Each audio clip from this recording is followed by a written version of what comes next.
Well, it started.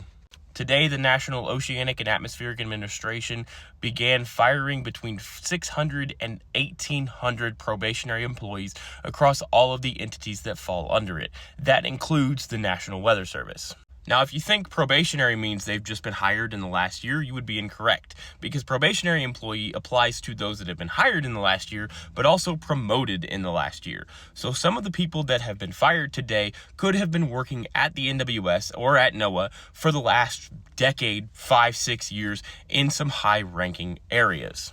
So if you're curious why you should care, the National Weather Service provides all weather data in the United States to everyone. Everyone that does anything related to weather is receiving that data from the National Weather Service. That means your local meteorologist, that means the YouTuber you follow, that means the national meteorologist you follow. All of those people receive their data from the National Weather Service. This particular, the EMC, is the Environmental Modeling Center.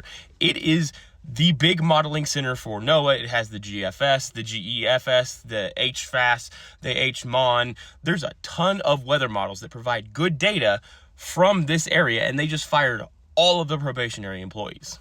And this is fascinating timing, because next Tuesday there is expected to be a very large severe weather outbreak through East Texas into Louisiana and over into Mississippi, with the likelihood for an outbreak of tornadoes. What we are looking at is step one into the privatization of the National Weather Service, so that you have to pay to receive all types of weather warnings, whereas in the past you paid about $1 a year for all of those weather warnings in tax money that would have been paid regardless.